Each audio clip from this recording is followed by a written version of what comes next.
Buenos días, hermanos. Vamos a comenzar en el nombre del Señor nuestra clase de este domingo.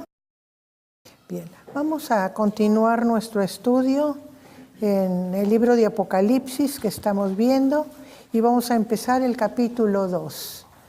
Vamos a empezar para unir con el anterior. En el capítulo 1 vimos cómo Juan nos explica su presencia en el lugar donde está, la isla de Patmos, y cómo ahí se le revela el Señor y lo llama para que reciba esta revelación y la escriba y la envíe a las 7 iglesias que están en Asia.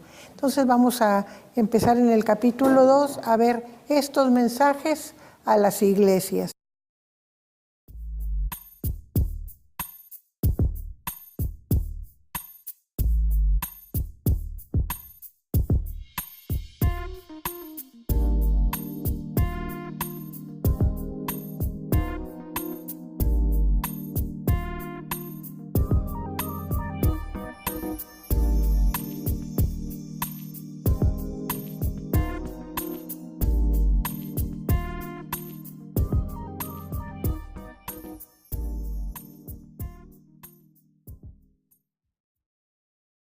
Nosotros vemos aquí, primero que todo, la orden que le da el Señor a Juan: escribe al ángel de la iglesia en Éfeso.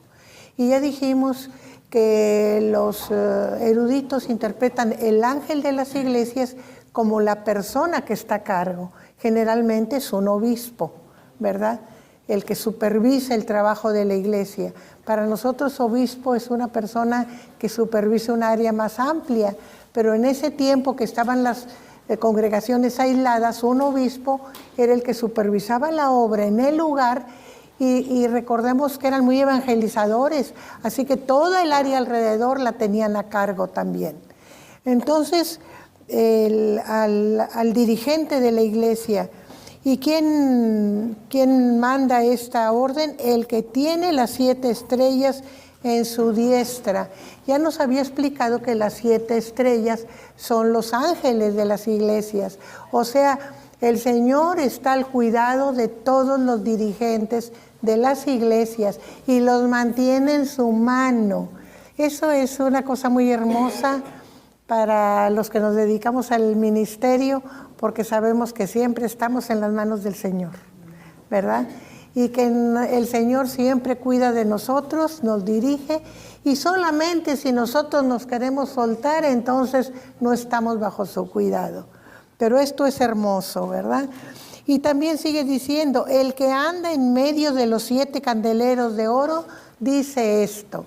Ya nos había explicado que los 7 candeleros son las 7 iglesias, ¿verdad? Entonces esto de que anda entre los 7 candeleros quiere decir que el Señor no está estático, siempre está activo y siempre está al cuidado y revisando y viendo cómo están todas sus iglesias, ¿verdad? Entonces, aunque repetidamente la Escritura nos dice que el Hijo del Hombre está sentado a la diestra del Padre, pues no está inactivo, no está nada más esperando a ver qué reportes me traen, sino se mueve, como dice aquí, entre las 7 iglesias, que ya dijimos que las 7 iglesias representan la iglesia universal, ¿verdad? Entonces no está inactivo el Señor, sino que se mueve. Y dice: yo conozco tus obras y tu arduo trabajo y paciencia.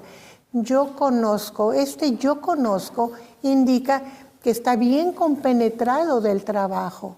Y eso nos hace saber que el Señor no conoce superficialmente o no se entera superficialmente, sino conoce a fondo lo que nosotros hacemos. No nada más como grupo, como iglesia, sino también individualmente. Lo vamos a ver comprobado en los siguientes mensajes, eso de individualmente, ¿verdad? Pero por lo pronto Él conoce el trabajo de la iglesia de Éfeso. Conozco tus obras y tu arduo trabajo y paciencia.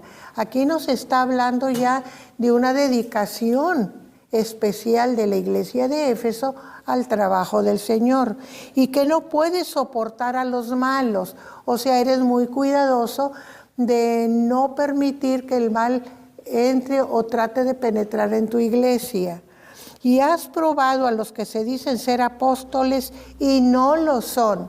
Recordemos que en aquella época había mucho la entrada de los falsos maestros, que entraban dándose un nombre, alguien importante, para llevar su opinión, su manera de pensar a las iglesias, que a veces no eran las cosas correctas. Por eso habla aquí de falsos apóstoles. Recordemos que apóstol es enviado, ¿verdad?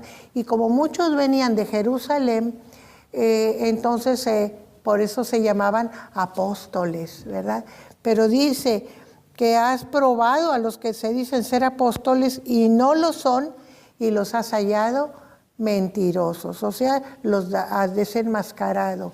Eso no es un trabajo agradable, eso de tratar de ver qué intención traen las personas y buscar y sondearlos. Y si lo hacemos de la manera cristiana, pues es de una manera suave, no violenta. Es un trabajo muy duro, pero hacerlo, concientizarse de que hay que probar si aquella gente va con la verdad o no, es un trabajo arduo, pero lo hicieron, ¿verdad? Y los desenmascararon. Dice, y has sufrido y has tenido paciencia y has trabajado arduamente por amor. Aquí nos dice que los efesios le tienen amor al trabajo que están haciendo, ¿verdad? Y sigue diciendo, por amor de mi nombre, y no has desmayado. O sea, a pesar de que ha sido arduo el trabajo, fatigoso, sin embargo no te has dado por vencida. No has dicho ya no puedo, sino que has seguido adelante. Eso es lo que significa no has desmayado. Pero tengo contra ti que has dejado tu primer amor. Y aquí nosotros decimos, ay, ¿cómo está la cosa? Si trabajaban tanto, si daban tantas pruebas de eficacia, de fidelidad, y es que muchas veces trabajamos muy bien, arduamente, pero lo importante se vuelve la obra y no el Señor de la obra. Y eso es lo que está aquí Jesucristo reclamando, ¿verdad? A los judíos les pasó igual. Entonces, en lugar de ser ellos el pueblo de Dios, llegó a ser el Dios del pueblo. O sea, lo importante era el pueblo y que ese Dios tenía que ajustarse al pueblo, ¿verdad? Y aquí vemos también que lo importante es la obra, no el Señor de la obra. Eso es dejar el primer amor. Entonces, está haciendo un reclamo, porque miren, muchas veces pasa eso.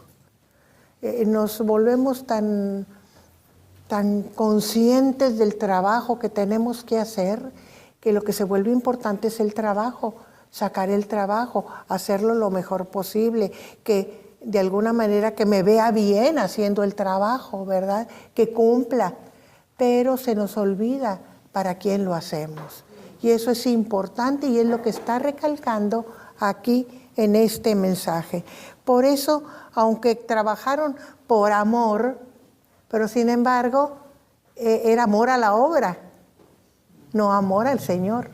Entonces, ellos se habían vuelto tibios con respecto al amor de Jesucristo. Y hay muchas maneras de que nos volvamos tibios. Miren, por ejemplo, podemos ser una iglesia muy trabajadora, pero si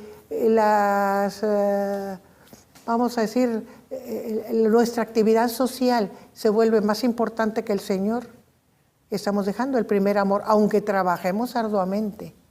O si la familia se vuelve lo principal, estamos dejando el primer amor, ¿verdad? ¿Por qué? Porque aunque trabajemos, no estamos haciéndolo con el amor al Señor que debemos. Así como Él nos amó hasta la muerte, así debemos nosotros amarlo a Él. Y siempre recordar que sea la motivación para nuestro trabajo, el amor al Señor. No porque amamos la obra. Cuando evangelizamos, siempre nuestros maestros de evangelización nos recordaban, cuidado, cuidado, que a quien ustedes prediquen e inviten a venir sea al Señor Jesucristo. Que la gente venga a Jesucristo. Eso es evangelización. No estén tratando de que vengan a su grupo, a su iglesia, porque eso no es más que proselitismo. Que me sigan a mí, en lugar de proclamar a Jesucristo. Y es una cosa parecida, ¿verdad? A veces hacemos así la obra, ¿verdad? Viendo nuestro propio interés, el interés de nuestro grupo, de nuestra iglesia, y no del Señor. Porque el Señor llama y acomoda a la gente donde Él la necesita. Nosotros lo que tenemos que hacer es proclamar a Jesucristo. Y aquí también hacer el trabajo para el Señor, en el amor del Señor, tratando de agradar al Señor, no a nuestro grupo, ¿verdad? Entonces ese es el mensaje aquí importante. Y sigue diciendo, vamos a seguir con la lectura en el versículo 4, bueno, el 5.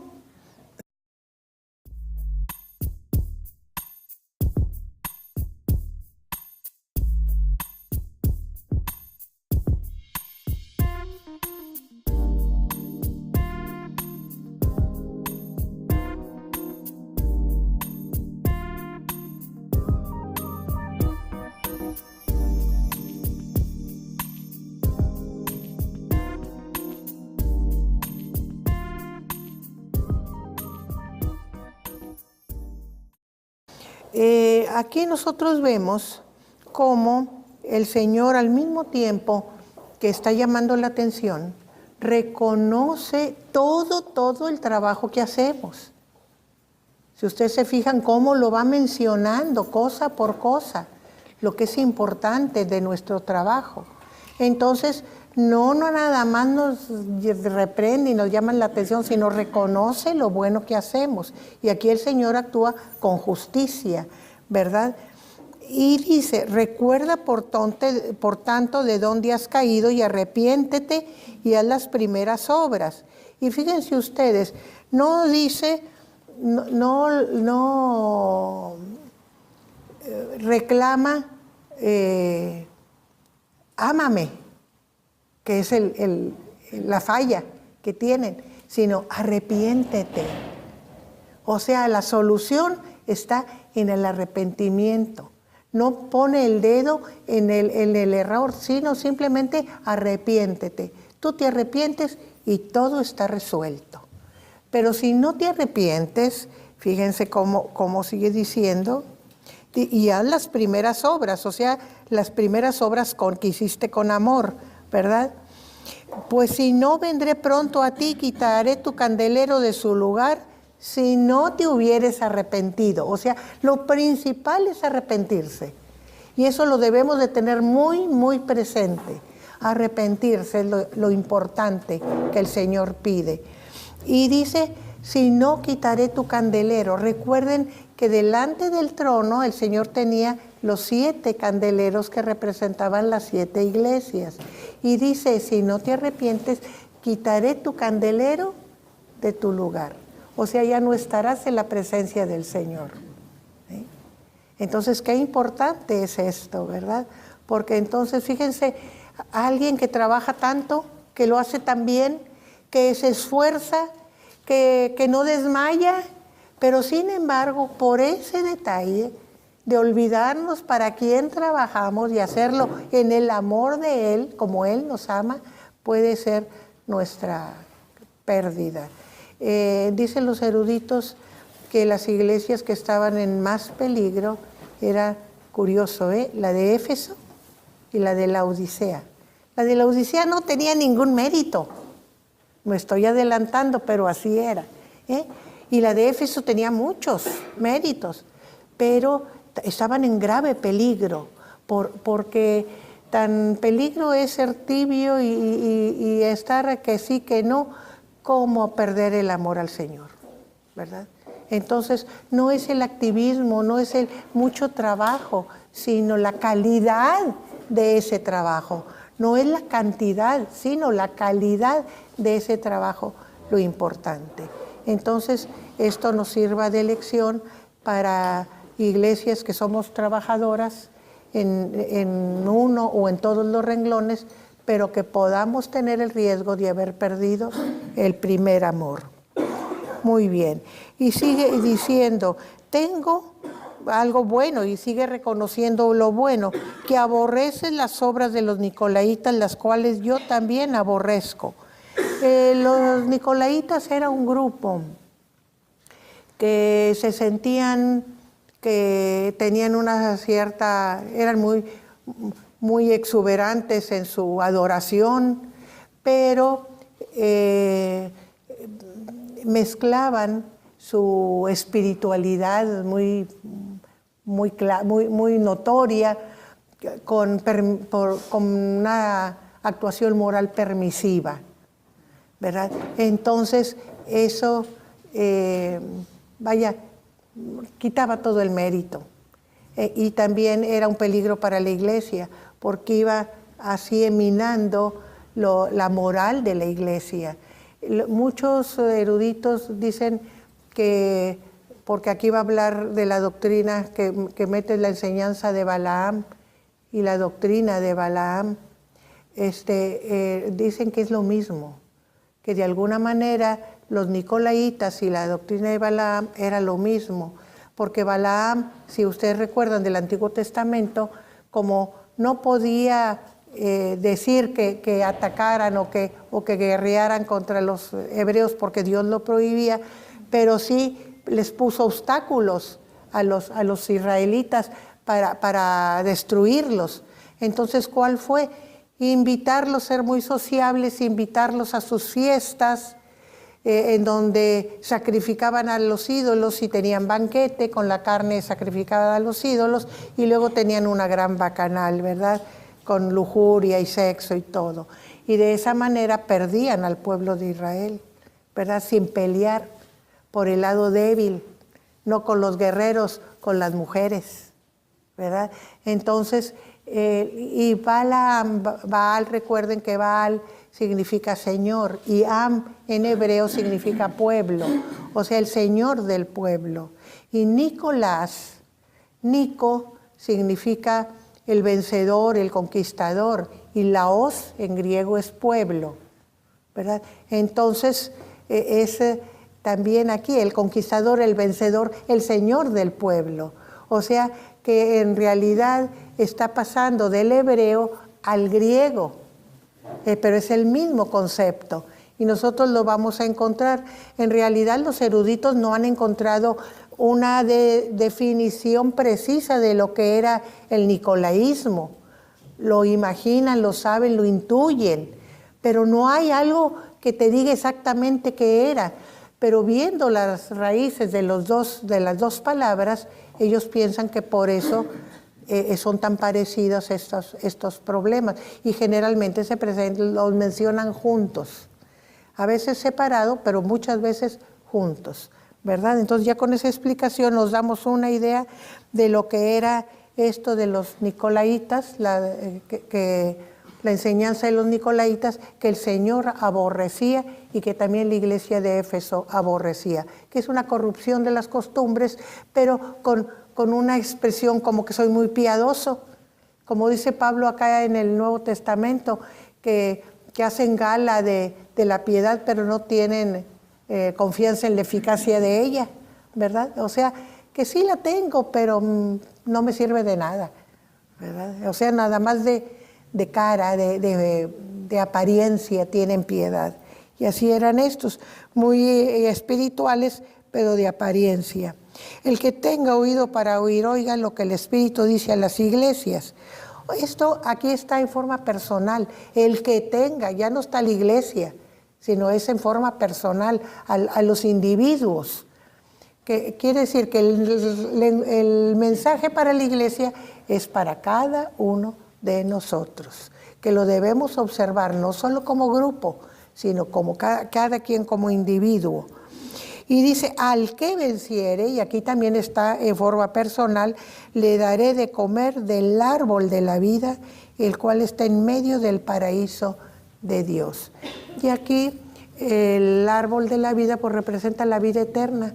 Recuerden que Dios sacó al hombre del paraíso porque ya había comido del árbol del bien y del mal y dijo, ya sabe lo que nosotros sabemos, o sea, ya no está puro, ya tiene conocimiento del mal y va a buscar el mal, porque la materia de la que estamos hechos pues es ínfima, ¿verdad? Entonces no hay mucha calidad de nuestra materia y vamos a buscar el mal. Y luego si toma del árbol de la vida va a vivir para siempre. Y se imaginan siendo malos, viviendo para siempre, qué problema tan enorme. Entonces que no, ¿verdad? Lo sacó y puso seguridad en el paraíso para que no llegara al árbol de la vida. Pero aquí lo está prometiendo para aquellos que cumplen. Y Dios nos da la vida eterna desde el momento en que creemos. Entonces, ¿qué diferencia hay con que a los que vencieren les dará del árbol de la vida? Pues los eruditos dicen que tenemos vida eterna desde el momento en que somos criaturas, criados por Dios, hechos por Dios. Y de ahí en adelante tenemos la vida eterna. Pero el que come del árbol de la vida tiene desde la eternidad hasta la eternidad, que es diferente. ¿Por qué? Porque eso es lo de Dios, es lo de Jesucristo. Son desde siempre y para siempre. Entonces hay una diferencia, ¿verdad? Porque entonces nosotros tendremos de alguna manera un conocimiento como lo tiene Dios, en el sentido de que lo que está atrás de nosotros, porque si no sería de nosotros en adelante. Que no sé si me captan esa idea, ¿verdad? Pero eso es lo que los eruditos dicen en la diferencia entre la vida eterna que tenemos cuando creemos y cuando el Señor nos dé como premio el fruto del árbol de la vida. Muy bien, vamos a pasar. Si tienen preguntas o dudas o algo, interrúmpanme. Sí, hermana, de hecho, sí, eso que dice, recuerdo que un maestro en el seminario lo comentaba, que por eso Dios fue acortando los años de los seres humanos, ¿verdad? Como una forma de limitar la maldad, porque si vivimos mil años como Matusalén, si viviéramos 1000 años como vivíamos, como se vivía antes, pues la maldad ya estuviera, sí así. Sí, si así cortándonos la vida. Sí, ¿verdad? Sí. Y quería comentar, hermana, con respecto al primer versículo donde dice, el que tiene las 7 estrellas en su diestra, el que anda en medio de los candeleros de oro. Yo lo entiendo como no simplemente andar en medio, ¿verdad? Como un paseo, como vigilando, sino lo entiendo como parte del propósito que Dios siempre ha tenido para con su pueblo, ¿verdad? Y para con el ser humano, sí.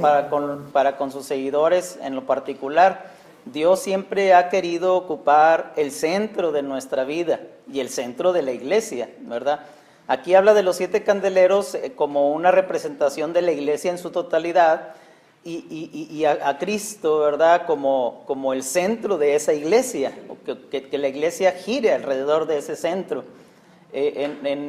Por ejemplo, cuando los israelitas andaban vagando por el desierto, cuando se detenían, ¿verdad? En su caminar se formaban 3 tribus en el norte, 3 en el sur, 3 en el oriente, 3 en el poniente, y en el centro el tabernáculo.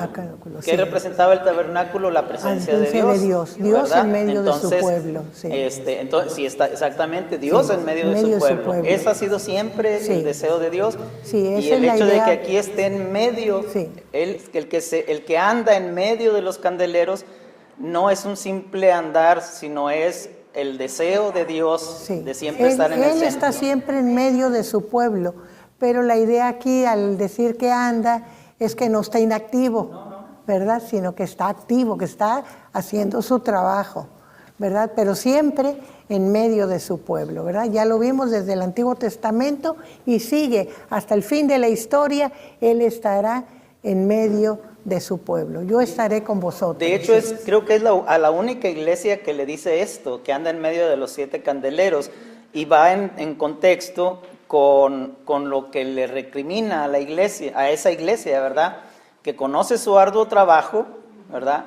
Pero han dejado su primer amor, o sea, han dejado de tomar a Cristo como el Como centro, su motivación. como su motivación, como lo más importante. Sí, una cosa que no les he explicado, es que hay tanto que decir y no se puede decir todo.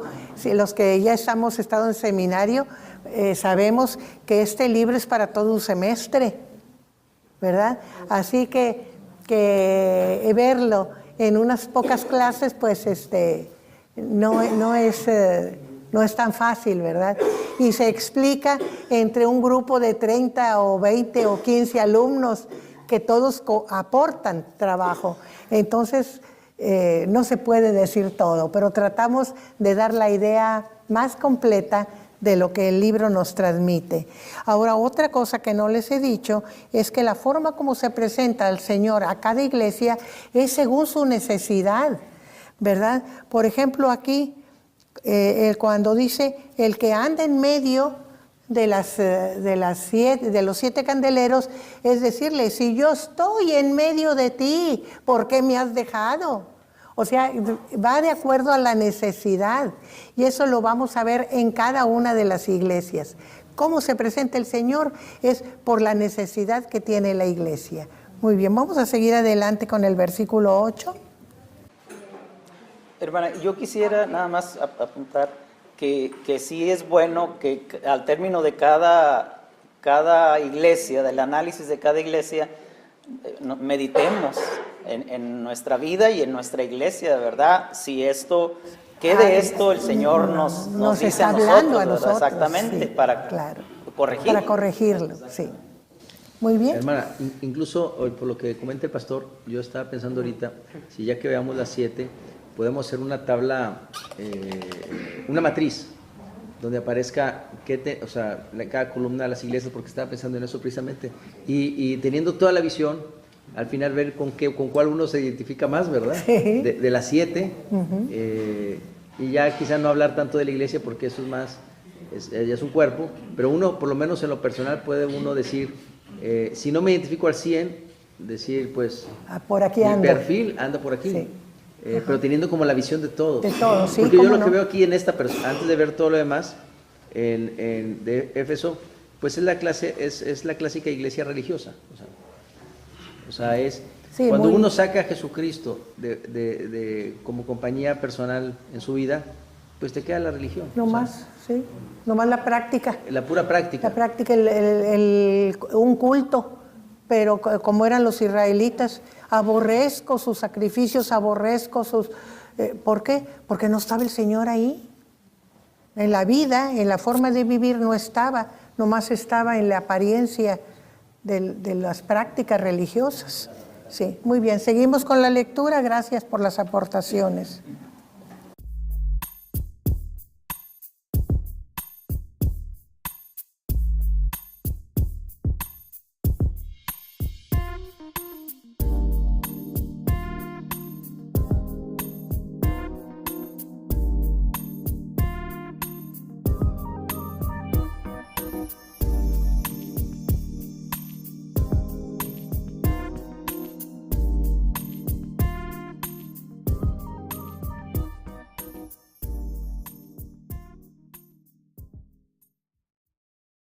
Aquí el Señor está diciendo, escribe al ángel de la iglesia en Esmirna, el primero y el postrero, el que estuvo muerto y vivió, dice esto.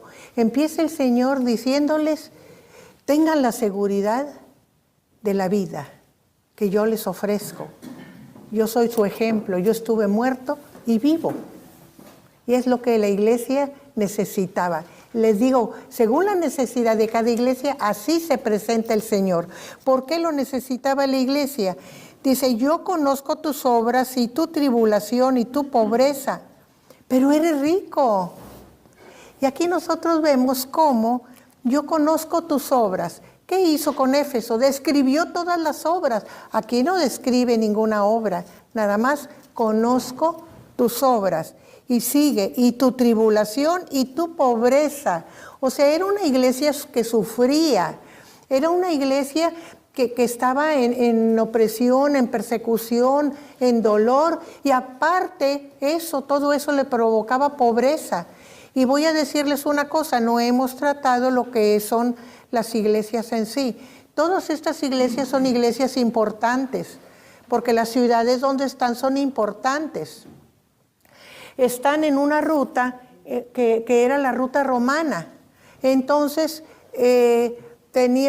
por ejemplo, Éfeso era la capital de la región, la capital de la provincia de Asia. Y cada una tenía alguna cosa que la hacía especial. Eran importantes económicamente, en el comercio, importantes militarmente, porque había en todas regimientos romanos establecidos. Eran importantes por la cantidad de templos que tenían. Tenían una abundancia de templos increíble. Recordemos que aparte de los templos de la mitología, tenían los templos de adoración de los emperadores, que ya algunas tenían 2, 3 templos. Entonces eran ciudades importantes. Y si eran ciudades importantes y ricas, unas más, menos, entonces los pobladores tenían la oportunidad de ser ricos, ¿verdad? Porque había posibilidades de vida, de avanzar, de crecer. ¿Por qué era pobre esta iglesia?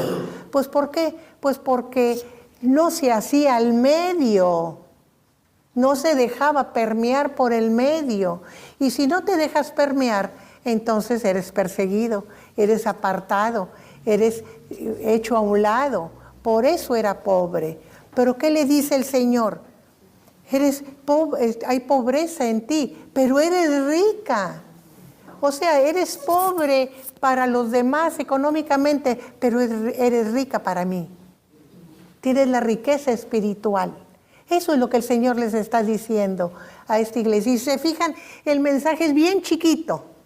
No es largo, medianamente largo como el de Éfeso. Es chiquito. Pero qué cosas tan importantes le dice, ¿verdad? Tienes tribulación, conozco tu tribulación y tu pobreza, pero eres rico. Y la blasfemia de los que dicen ser judíos y no lo son,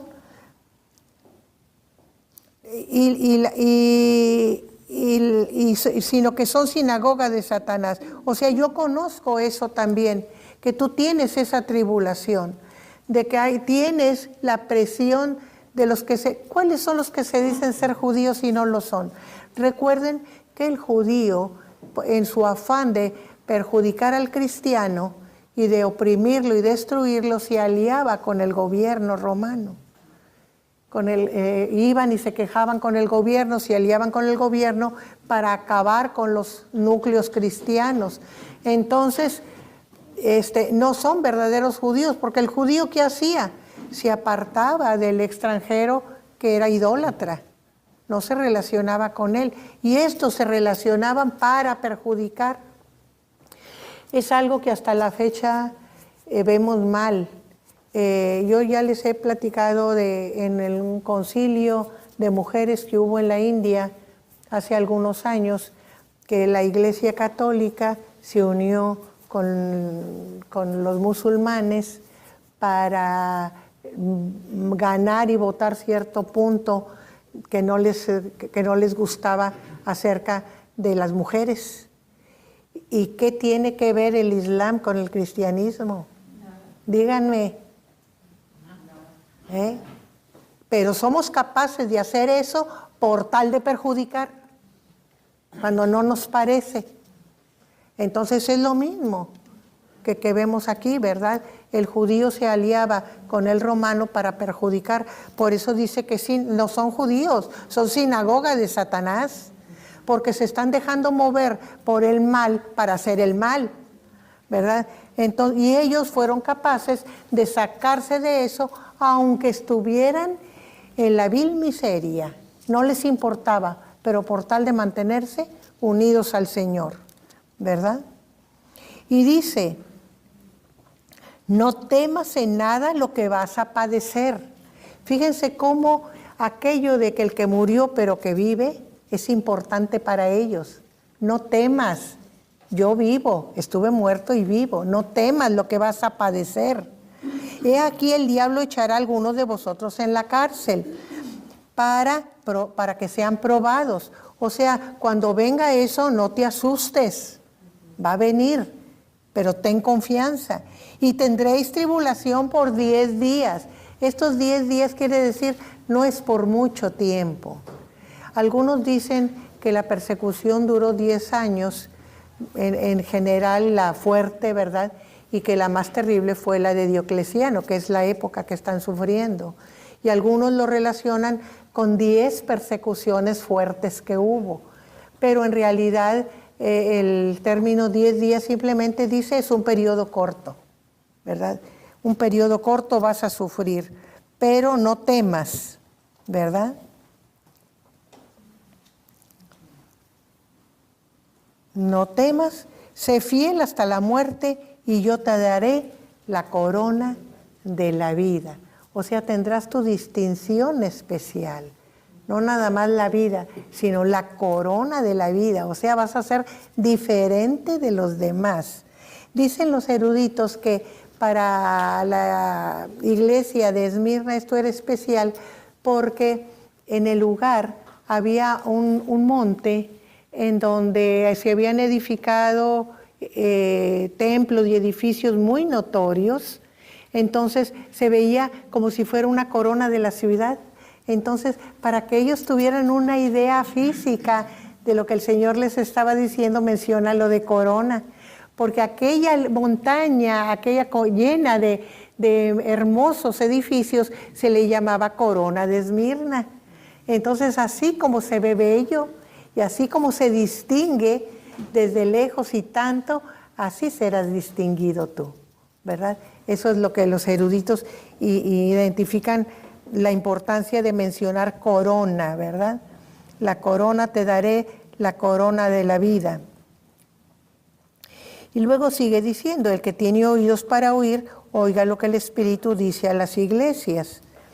El que venciere, o sea, el que oiga y que venza, no sufrirá daño de la segunda muerte. O sea, vendrá el juicio, pero puedes estar tranquilo, no tienes que preocuparte de nada. ¿Estaré yo ahí o no estaré?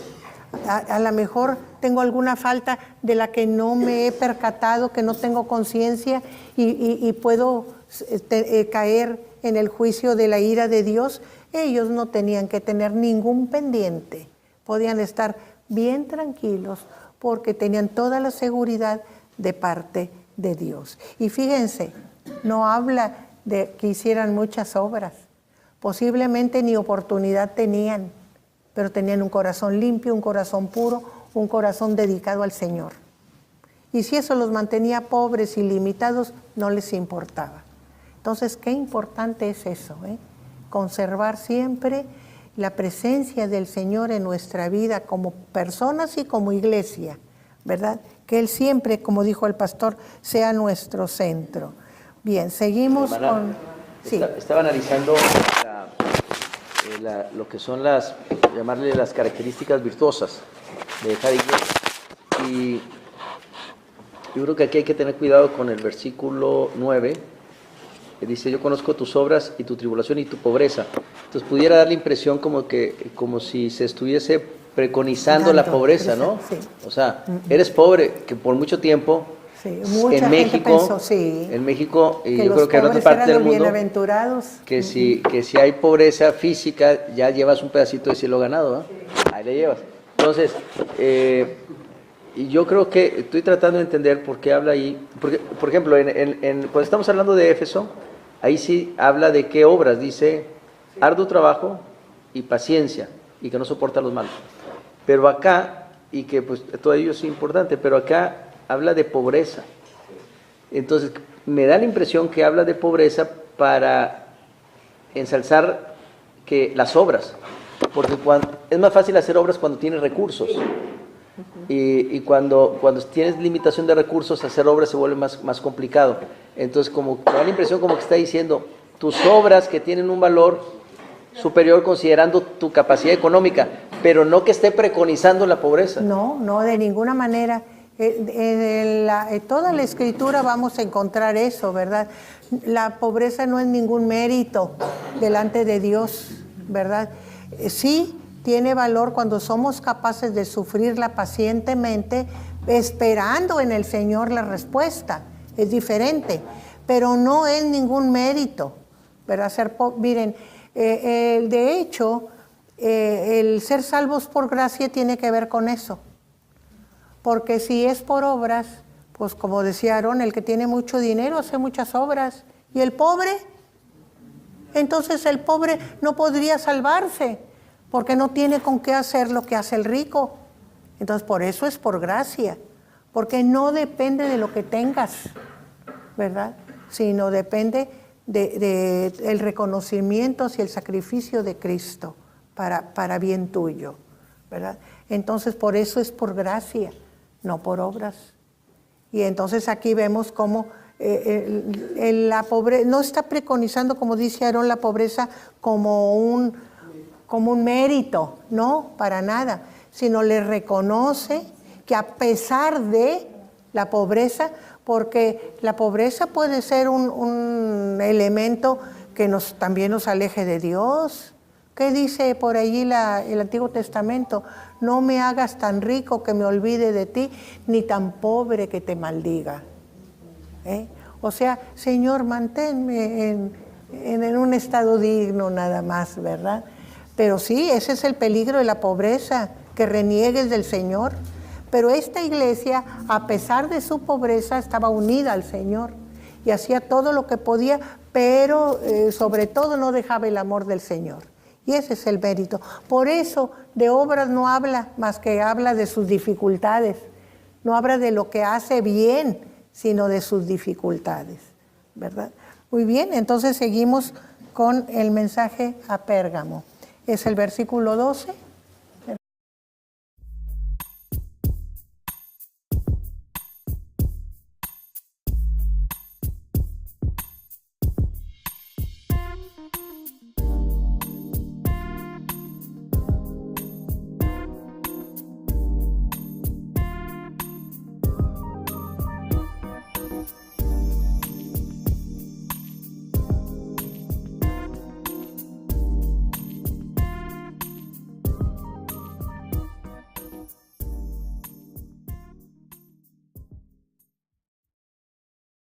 Aquí nos está diciendo el mensaje al ángel de la iglesia en Pérgamo. El que tiene la espada aguda de 2 filos dice esto. Pérgamo era una ciudad bastante importante. Ahí vivía el procurador romano. Por eso es el trono de Satanás, porque ahí vivía el procurador. Aparte, había regimientos, como en todas las ciudades que tienen una cierta importancia, ¿verdad? Y estas 7 la tenían. Y dice, el que tiene la espada aguda de 2 filos, dice esto. O sea, la corrección, lo que van a necesitar, va a ser la palabra de Dios. Porque ustedes saben que la espada aguda representa la palabra de Dios, esa espada de 2 filos que penetra hasta romper los huesos y llegar hasta lo más profundo, ¿verdad? Entonces representa la solución que van a tener, va a ser la palabra de Dios. Ya desde la entrada está mencionando a qué dificultad nos va a llamar a la iglesia. Dice, yo conozco tus obras y dónde moras. ¿Dónde moras? Donde está el trono de Satanás. O sea, tienes una dificultad muy grande porque estás en medio de una autoridad contraria a mí, que me combate. Entonces, por eso, ahí es el trono de Satanás, porque esa autoridad que está allí no va para nada conmigo. Y tú tienes que luchar contra ese contexto tan fuerte, ¿verdad? Dice, pero a pesar de eso, a pesar del lugar donde vives y la influencia que tienes, retienes mi nombre y no has negado mi fe. Y dice, ni aun en los días en que Antipas, mi testigo fiel, fue muerto entre vosotros. ¿Dónde es? Donde mora Satanás. Ahora lo vuelve a recalcar. ¿Por qué? Porque esa fue la causa de la muerte de Antipas. Antipas debe de haber sido el dirigente de la iglesia, ¿verdad?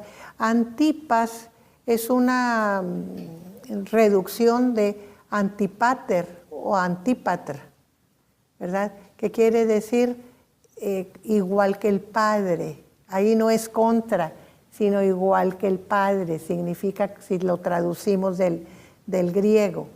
Entonces ese era el nombre que tenía aquel personaje, ¿verdad?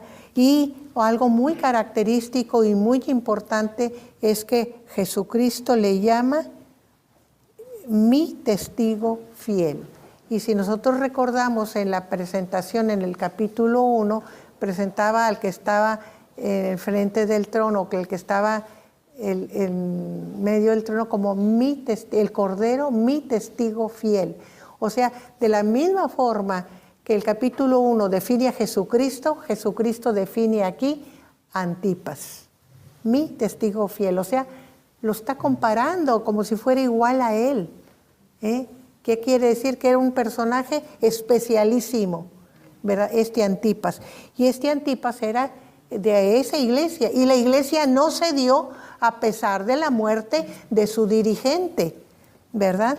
Por eso dice, ni aun en los días en que Antipas, mi testigo fiel, fue muerto entre vosotros, donde mora Satanás.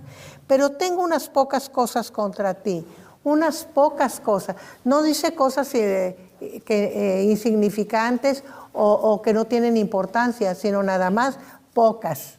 Pueden ser muy graves, pero son pocas. Que tienes allí a los que retienen la doctrina de Balaam, que enseñaba a Balac poner tropiezo ante los hijos de Israel, a comer cosas sacrificadas a los ídolos y a cometer fornicación. O sea, tienes ahí a los que buscan por adentro perjudicar a la iglesia. Y aquí nosotros tenemos una enseñanza. Podemos estar bien protegidos contra los de afuera y cuidarnos mucho de los de afuera, como se cuidaban ellos. A pesar de que ahí estaba el trono de Satanás, ellos no dejaban que entrara esa influencia en ellos. Pero ¿qué pasa con lo de adentro? Se descuidaron y tenían adentro, decía el enemigo. Y eso nos puede pasar, ¿verdad? Que tenemos al enemigo adentro. Tienes ahí y retienes, que es lo peor, ¿verdad? Dice, retienes la doctrina de Balaam, o sea, una doctrina que te está minando desde adentro. Y ya hablamos ahorita de que pueden tener toda la apariencia de piedad, pero van por las ideas relajadas, ¿verdad? Por la moral relajada. Muchas veces este tipo de grupos, algunos eruditos lo relacionan con la enseñanza también de los gnósticos. Los gnósticos veían como que el cristianismo era un secreto que era especial para algunos escogidos, pero no para todos. Entonces, de esa manera, pues ya establecían clases, jerarquías diferentes, una clase importante que conocía el secreto y otra clase que no conocía el secreto. Esto lo igualan un poco con las doctrinas estas. ¿Por qué eran tan dañinas? Porque hacían división dentro de la iglesia, separaban. Había unos importantes que se sentían la élite y había otros que eran, pues vamos a decir, el pueblo, la raza, los insignificantes. Entonces hacía unos soberbios y hacía que el amor fraternal se perdiera.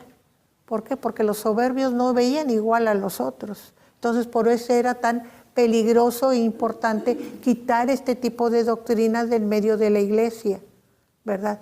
No solamente por corrupción, sino porque causaban división, ya no eran todos iguales, y porque los defectos propios del ser humano se les daba una prioridad, como era la soberbia, que es lo peor que puede haber delante de Dios, ¿verdad? La soberbia. Entonces esto dice que enseña a poner tropiezo ante los hijos de Israel, ¿verdad? Cosas sacrificadas a los ídolos, pues ya sabemos que la soberbia, eso es la idolatría de sí mismo, ¿verdad? Entonces, comer sacrificadas a los ídolos y cometer fornicación. Y aquí fornicación no siempre se refiere a fornicación física, muchas veces se refiere a fornicación espiritual, ¿verdad? Que estás siguiendo a alguien diferente que no es el Señor. Y ahí estás fallándole al Señor, estás prostituyéndote, porque la iglesia es la esposa del Señor, no puede tener otro esposo, ¿verdad? Por eso se habla de prostitución espiritual, ¿verdad? Y entonces, si tú estás siguiendo a un maestro que te enseña tal o cual cosa, estás fallándole al Señor. Por eso habla de retener dentro de la iglesia una doctrina que no es del Señor, que no es evangélica, sino que es ajena y tú no la has sacado. Entonces, ahí es el problema. Vamos a seguir con el versículo 15.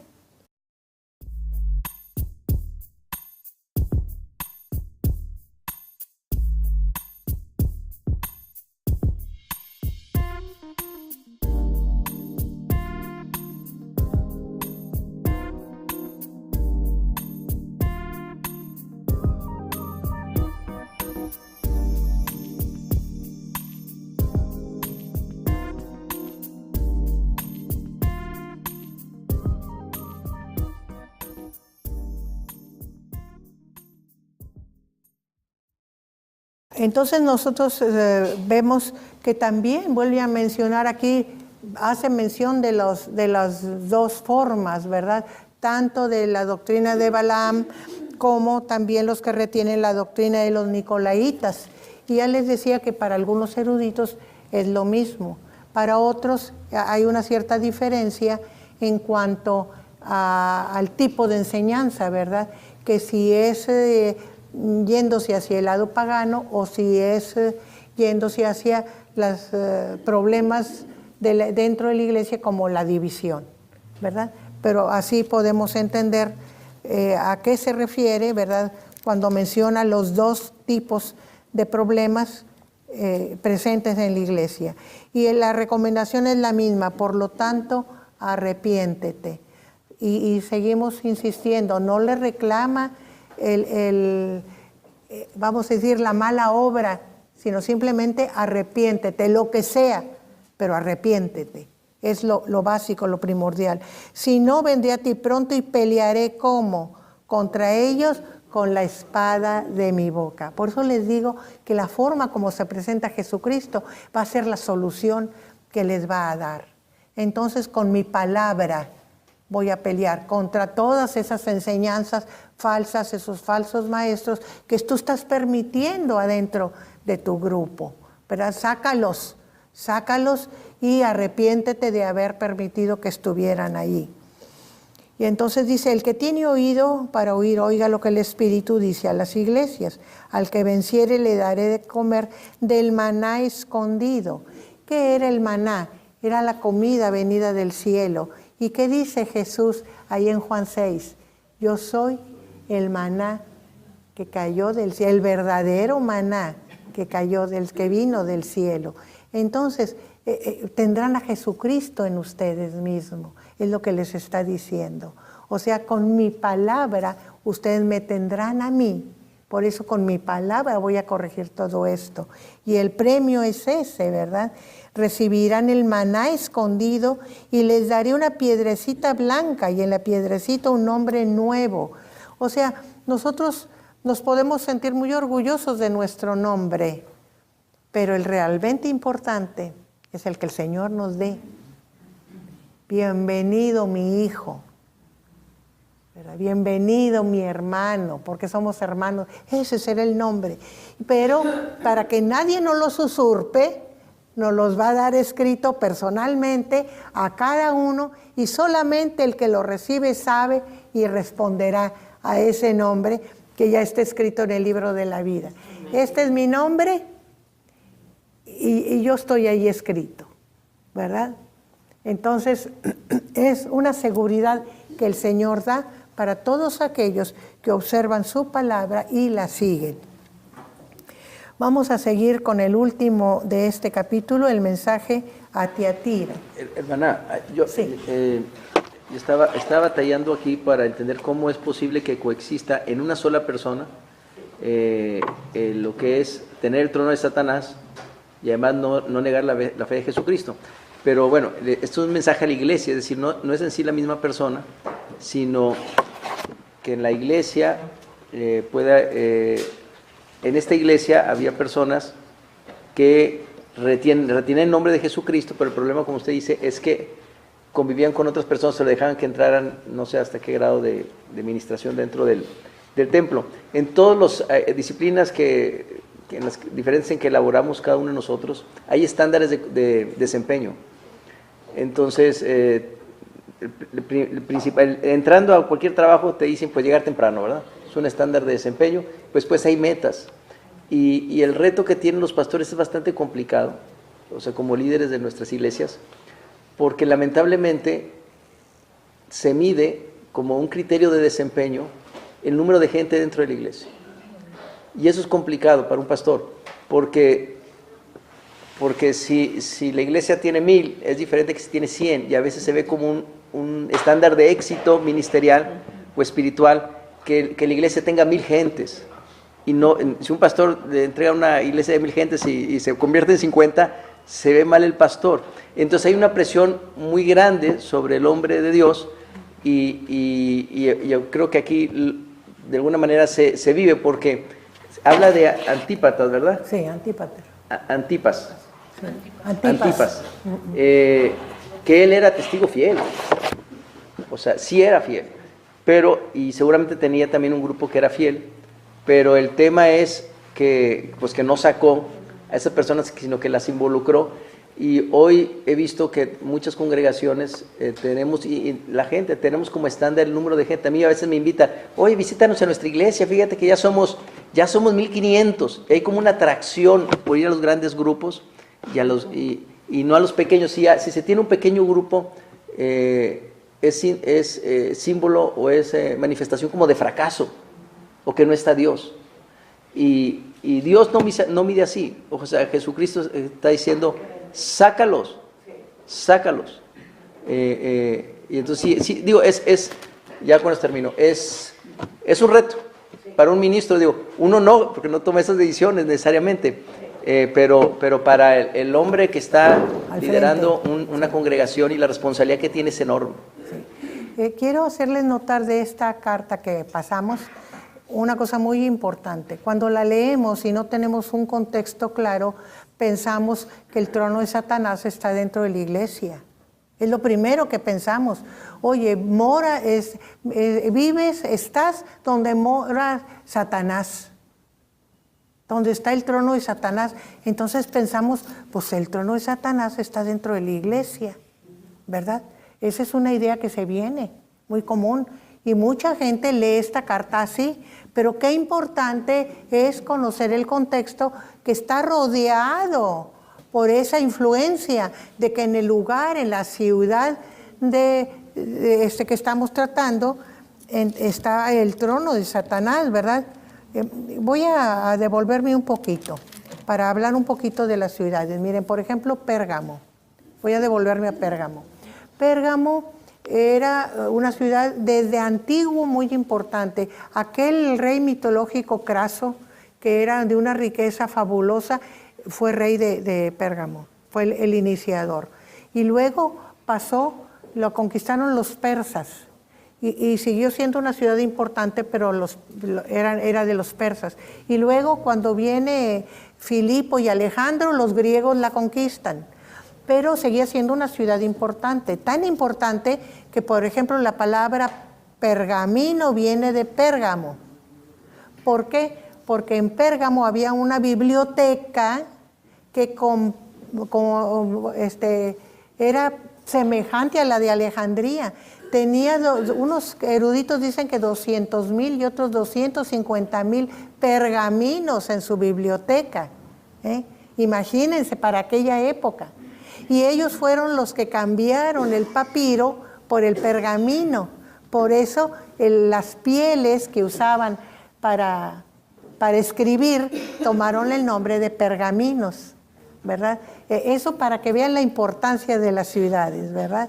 Yo no me extiendo mucho en eso porque nos lleva mucho tiempo, pero para que vean la importancia. Igual, en esta iglesia que estábamos viendo, pensar en el trono de Satanás que estaba en la iglesia. No, era en la ciudad, era una ciudad importante y tenía un poder muy influyente, pero pernicioso alrededor de la iglesia, ¿verdad? Y eso es lo que tenemos que de alguna manera observar y cuidar de no malinterpretar, ¿verdad? Muy bien, seguimos adelante con Tiatira.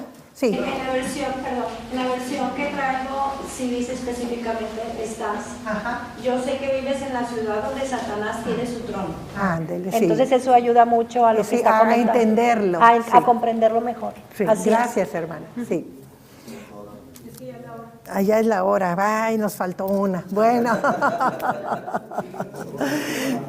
Ustedes ahora se entienden por qué no les puedo decir todo lo que les quisiera decir, ¿verdad? Pero lo importante es que el mensaje del Señor llegue y lo entendamos. Muy bien, hermanos, muchas gracias. Vamos a cerrar nuestro estudio poniéndolo también en las manos del Señor, lo que este mensaje haga.